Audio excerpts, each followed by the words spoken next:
Olá, amigos do PCI Concursos. Estamos aqui novamente para tratar de processo civil. Eu sou Gilberto Ligeiro e nós estamos falando de processo nos tribunais. Tema muito importante, como nós falamos. Algumas novidades, presentes no Código de Processo de 2015 relacionados a esse tema. Questões que podem ser objeto de concurso, das provas. Vamos ficar bastante atentos a esses temas que nós vamos tratar aqui na nossa aula hoje. E nós precisamos só relembrar que o tema processo nos tribunais, ele revela a identificação das regras, das normas, dos princípios de atuação do processo, ou melhor, da atuação dos magistrados em segunda instância, nos recursos, nas ações originárias, diante desses processos que seguem e que poderão seguir nos tribunais. Nós temos, eventualmente, uma primeira fase, um primeiro momento que se desenvolve perante o relator nos tribunais e também nós temos atos processuais que estão relacionados a esse rito procedimental na segunda instância, nos tribunais, que se desenvolverão perante o colegiado. Quando então o processo se desenvolve perante o colegiado, o que pode acontecer? Ou o que vai acontecer? Bom, depois de distribuído o processo ao relator, que apreciará questões incidentais, que apreciará pedidos de tutela provisória, se for o caso, e se ele não decidir o mérito do recurso propriamente dito, se ele não decidir o mérito da ação originária, ele então providenciará, conforme os ditames do Código de Processo, conforme os ditames do regimento interno, ele providenciará o relatório e submeterá esse processo, submeterá esse recurso ao julgamento colegiado. Muito bem, no julgamento colegiado, ou seja, no julgamento do recurso, no julgamento da ação perante os demais desembargadores, os demais ministros, componentes do Tribunal Superior, o que pode acontecer? Ou o que vai acontecer? Vejam, é importante nós destacarmos que um momento importante desse procedimento é a chamada sustentação oral.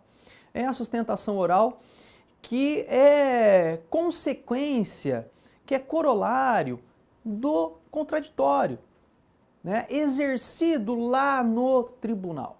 Então nós vamos falar um pouquinho agora justamente da sustentação oral. Vejamos, a sustentação oral como um ato do processo perante o colegiado, já nessa segunda fase, nesse segundo momento, no julgamento do recurso ou da ação originária, enfim, lá no tribunal.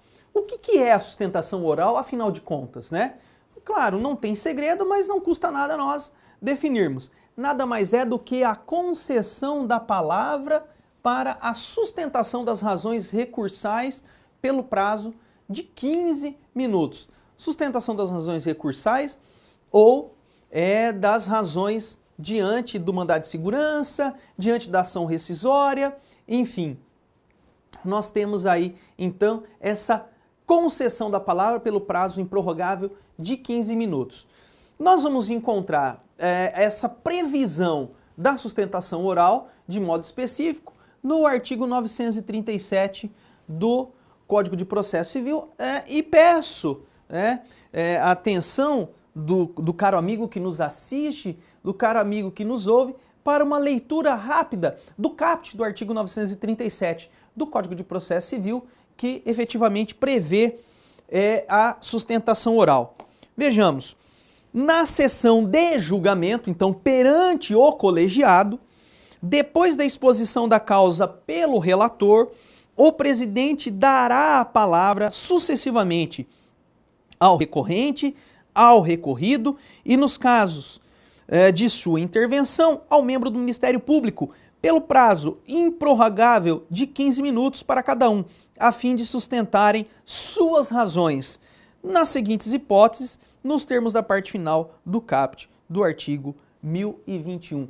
E aí, então, o legislador vem e traz as hipóteses de cabimento da sustentação oral.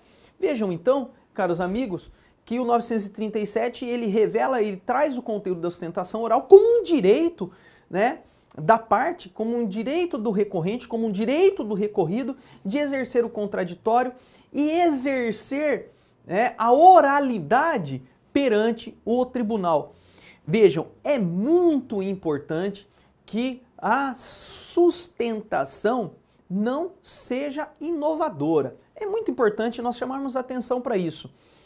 Não é momento adequado na sustentação oral para inovações, porque a inovação em temas de causa de pedir recursal pode gerar uma surpresa, tanto para os julgadores quanto para a outra parte, e ofensa ao contraditório. A sustentação oral tem que tratar especificamente daquilo que já está nas razões recursais, nas contrarrazões, né, na ação propriamente, na ação rescisória, no mandado de segurança propriamente dito. Então, cuidado, né, com a inovação em sede de sustentação oral. Da mesma forma que o tribunal não pode também inovar no momento do julgamento sem que aquela questão seja submetida às partes envolvidas no recurso. Bom, a sustentação oral tem cabimento. É importante, isso daqui é muito importante para a prova, para o concurso,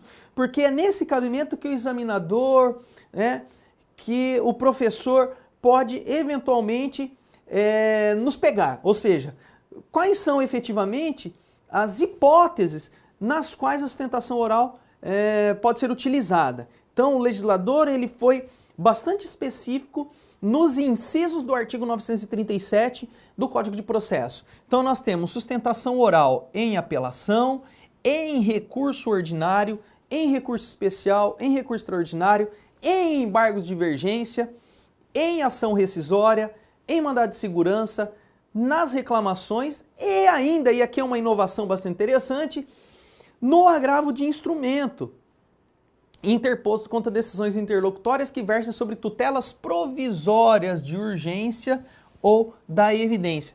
É importante nós destacarmos o agravo de instrumento porque, sob a égide do Código de 1973, a sustentação oral não era admitida em agravo de instrumento. E hoje nós temos então o cabimento do agravo de instrumento, ainda que o cabimento da sustentação oral no agravo de instrumento para essas hipóteses. O legislador achou por bem admitir a sustentação oral para o agravo de instrumento nessas hipóteses diante do tema, diante das decisões. As decisões interlocutórias, nesse caso, que versarem sobre telas provisórias, muitas vezes decidem sobre a vida da própria pessoa, sobre o patrimônio da pessoa, sobre questões muito importantes. Então, merece sim uma sustentação oral em determinadas situações lá no tribunal. Ainda destacando esse cabimento, é importante nós chamarmos atenção para outras hipóteses que eventualmente estejam previstas em lei, autorizando, e ainda hipóteses previstas no regimento interno de cada tribunal.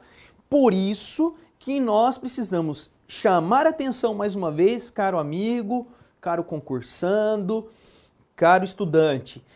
Vejam que conhecer o regimento interno de cada tribunal é muito importante porque, eventualmente, nós teremos sustentação oral num outro recurso, numa outra demanda, numa outra situação com previsão expressa no regimento interno.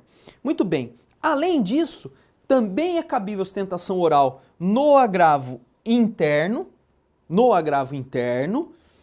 desde que, sublinhem e chamem a atenção, desde que esse agravo interno esteja relacionado a uma decisão que extinguiu o mandado de segurança, ação rescisória ou reclamação, quando interposto na competência originária do tribunal. É uma hipótese muito específica e que merece nosso destaque e pode ser objeto de questionamento também nas provas e nos concursos. Então, também é cabível sustentação oral do agravo interno. O agravo interno é um recurso, nós vamos ainda ter oportunidade de estudar os recursos aqui nos nossos encontros. Nós vamos verificar que o agravo interno é um recurso cabível contra aquelas decisões do relator. E muitas vezes essa decisão do relator, como nós já destacamos, por esse poder que o relator tem, ele tem inclusive o poder de decidir o mérito de um recurso, e aqui decidir o mérito ou do mandado de segurança, em competência originária, ação rescisória ou reclamação. Se houver uma decisão nesse sentido, caberá agravo interno e no julgamento do agravo interno pelo colegiado haverá sustentação oral. É importante destacar, é um tema muito importante, muito relevante a ser destacado aqui. Muito bem, ainda tratando da sustentação oral, é importante nós destacarmos qual é o procedimento, né, que deve ser observado por aquele que pretende exercer esse direito de ser ouvido, esse direito de ter a palavra lá no tribunal. Então nós trouxemos aqui nos slides seguintes como deve se dar esse procedimento.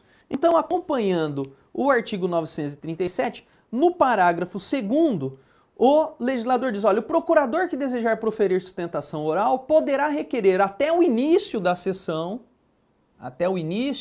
de julgamento, a sustentação oral, e é interessante que, nesse caso, haverá uma preferência, né? Aquele que sustenta oralmente terá preferência em relação aos demais. E é importante vocês destacarem, caros amigos, que essa preferência, não descaracteriza qualquer outro das preferências legais. Ou seja, por exemplo, aqueles processos que representam sobra de julgamento de outra sessão, esses aí têm preferência. E aí então esses daí serão julgados antes mesmo daqueles processos em que tem pedido de sustentação oral, porque é uma preferência legal.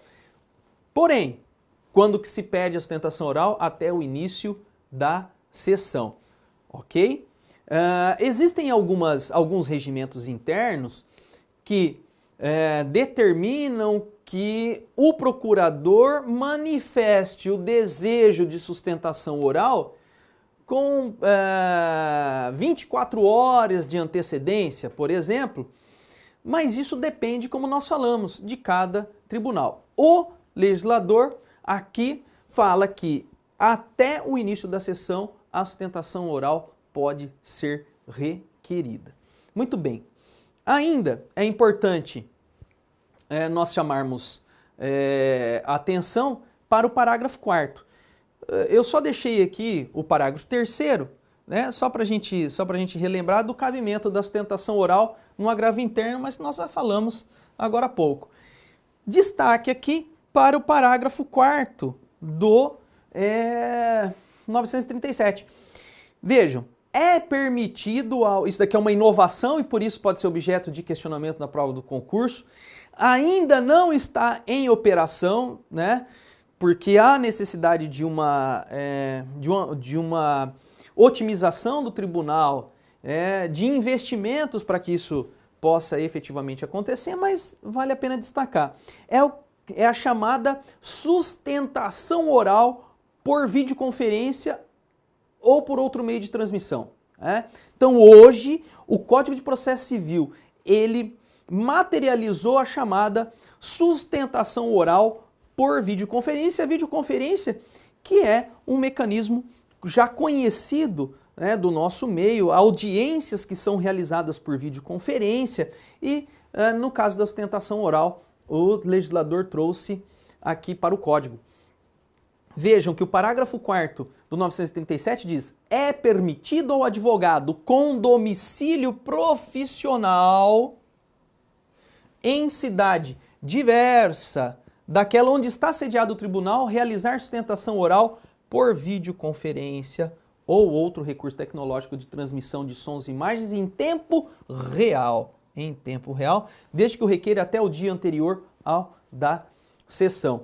Então vejam que o legislador traz um importante mecanismo de acesso ao processo de efetivação do contraditório quando autoriza a sustentação oral por videoconferência.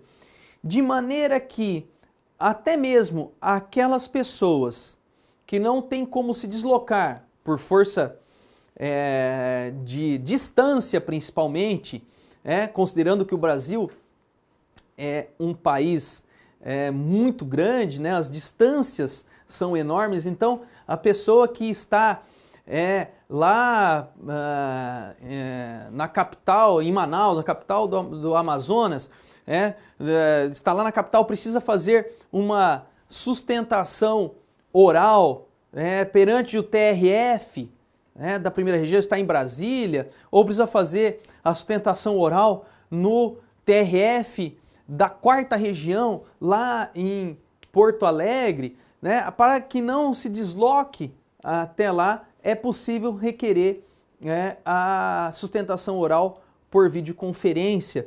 É claro que os tribunais precisam se adequar para que isso efetivamente aconteça, mas é um importante mecanismo de valorização do contraditório, da ampla defesa, da participação e da igualdade no processo civil. Muito bem, então vamos tratar, caros amigos concursandos, caros amigos estudantes, nós temos que tratar ainda de um importante ato processual dentro desse procedimento do processo dos tribunais, que também revela uma inovação bastante interessante. O legislador, ele criou uma técnica bastante interessante e importante de julgamento dos nossos tribunais. E ele criou essa nova técnica porque houve a extinção dos embargos infringentes como recurso. E em razão dessa extinção, mas atento à necessidade muitas vezes de ampliação do debate no julgamento dos recursos, o legislador então criou essa chamada técnica de ampliação do debate, técnica de ampliação do julgamento nos nossos tribunais, como se houvesse uma ampliação de julgamento decorrente dos antigos embargos infringentes. Então vamos entender essa técnica de ampliação, vamos falar um pouquinho sobre essa novidade, que sem dúvida alguma pode ser objeto de questionamento nas provas, nos concursos, e um importante instrumento também de tutela jurisdicional. Vejamos então como funciona essa técnica. Muito bem, então nós temos ainda a chamada técnica de ampliação do debate ou técnica de ampliação do julgamento colegiado. A previsão, nós temos no artigo 942, nós tomamos a liberdade, antes de continuarmos, de fazer a leitura do caput do artigo 942 para a gente entender aquilo que o legislador trouxe para a gente. Então vejam, artigo 942 do Código de Processo. Quando o resultado da apelação for não unânime, o julgamento terá prosseguimento em sessão a ser designada com a presença de outros julgadores que serão convocados nos termos previamente definidos no regimento interno, em número suficiente para garantir a possibilidade de inversão do resultado inicial, assegurado às partes e a eventuais terceiros o direito de sustentar oralmente por suas razões perante os novos julgadores. Vejam então, caros amigos, que o legislador cria uma técnica de extensão. Por que de extensão? Porque o julgamento da apelação, é importante vocês destacarem que o legislador fala num primeiro momento que essa técnica se aplicará à apelação. Porém, na sequência, é importante destacar que ele diz que essa técnica estendida de julgamento vai se aplicar a outros casos. Mas, num primeiro momento, para a apelação no caput 942. Essa ampliação de julgamento se dá porque a Câmara, a turma, receberá novos julgadores. No julgamento da apelação e do agravo, vejam só, aqui no 941, parágrafo 2º, só para a gente fazer uma relação. No 941, parágrafo 2º, o que o legislador fala? Ele diz assim, olha, no julgamento da apelação ou de agravo de instrumento, a decisão será tomada no órgão colegiado pelo voto de 3 juízes, 3 desembargadores, 3 ministros, enfim. Então veja, no julgamento da apelação, o colegiado é formado por 3 juízes. Isso não quer dizer que a Câmara não seja formada por outros juízes. Então, normalmente, a Câmara é formada por um presidente, um juiz e mais 4. Então, 5 julgadores. Então, a Câmara, uma Câmara de direito privado, do Tribunal de Justiça de São Paulo, formada por 5 desembargadores. Eles se dividem, os relatores são sempre sorteados, cada relator com o seu processo, e forma-se então o julgamento do órgão colegiado. Se houver então necessidade de ampliação do debate, o julgamento continuará com a presença dos outros 2, além dos 3 que já votaram, que já julgaram aquele recurso de apelação, Aí citando a apelação. Verificando-se então, como nós temos aqui, uma ampliação do quórum. Com a ampliação do quórum. Qual é o fundamento de tudo isso? Vamos voltar um pouquinho aqui. E qual que é o fundamento dessa ampliação do quórum? Vejam que a ausência de unanimidade pode revelar é a palavra, pode demonstrar a necessidade de aprofundamento da discussão da questão decidida pelo colegiado. 2-1, E esse voto, em tese vencido, tem alguma coisa que pode trazer novidade para o recurso, para o processo? Então, havendo essa ausência de unanimidade, amplia-se o quórum para o debate, para uma decisão diante daquela questão. Vejam então, e é muito importante isso, para valorizar uma decisão mais concetânea à realidade, mais rente à realidade daquele processo. E qualquer questão pode ser decidida nessa ampliação.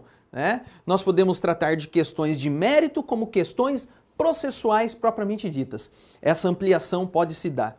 É uma técnica muito importante e que, como nós falamos, decorre da extinção dos embargos infringentes. Os embargos infringentes, que era um recurso voluntário da parte que tinha lá em seu favor um voto vencido.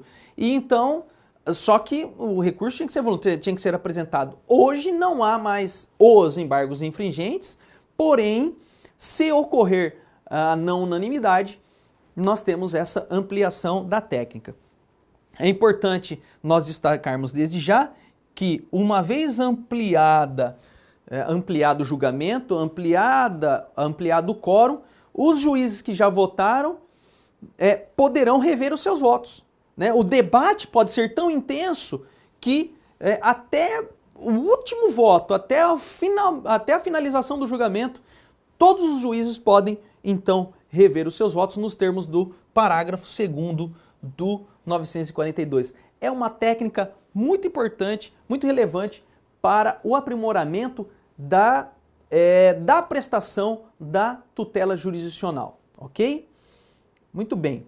Então vejam, quando é que se tem cabimento essa técnica de ampliação dos julgamentos no tribunal? Vejam, o caput do artigo 942 expressamente menciona que tem cabimento no julgamento da apelação. E no parágrafo 3º do artigo 942, há hipóteses, né, de aplicação também em outros casos. Vejam lá, o cabimento, parágrafo 3º, a técnica de julgamento prevista nesse artigo aplica-se igualmente ao julgamento não unânime proferido em ação rescisória, quando o resultado for a rescisão da sentença, devendo nesse caso seu prosseguimento ocorrer em órgão de maior composição previsto no regimento interno, no agravo de instrumento, quando houver reforma da decisão que julgar parcialmente o mérito. Vejam, é importante nós destacarmos esse inciso segundo, porque o legislador prevê no Código de Processo Civil decisões interlocutórias de julgamento parcial do mérito. Por exemplo, quando não há controvérsia, né? Vamos imaginar em uma demanda indenizatória na qual o réu admite a existência de um dano material, mas não admite a existência de um dano moral. Se ele admite a existência do dano material, o juiz pode decidir de plano, né, antecipadamente sobre o mérito desse dano material, formando-se então aí uma decisão interlocutória. Dessa decisão interlocutória, eventualmente, caberá agravo de instrumento. Esse agravo de instrumento trata de uma decisão interlocutória que decidiu sobre o mérito da causa. Então, nesse caso, haverá possibilidade da técnica de ampliação no julgamento do agravo de instrumento, naquela decisão, né, quando houver reforma da decisão que julgar parcialmente o mérito nesses termos, ok? Então é importante a gente chamar a atenção que não é só na apelação, ação rescisória e no agravo de instrumento. E no parágrafo 4º do 942, o legislador expressamente menciona quando não se aplica a ampliação do debate, a ampliação do quórum. Parágrafo 4º de 942, no incidente de assunção de competência, e ainda no incidente, no IRDR, né, incidente de resolução de demandas repetitivas, na remessa necessária e nas hipóteses de julgamento não unânime proferido pelo plenário ou pela corte especial. Nesses casos, não haverá técnica de ampliação. Entende-se que nessas situações, como o debate já foi intenso, como já houve o julgamento pelo colegiado, não há necessidade de ampliação do debate. Vejam então, caros amigos concursandos, que esse é um tema importante, novidadeiro, enfim, pode ser objeto de questionamento nas provas dos concursos, e nós temos que então conhecer a lei, sempre atentos à lei, vamos fazer a leitura da lei com conhecimento, não decorando, para que depois lá na frente não tenhamos o famoso branco, né, e possamos entender a lei e não nos perdermos nas provas e nos concursos. Deixo um abraço a todos aqui, bons estudos e até a próxima.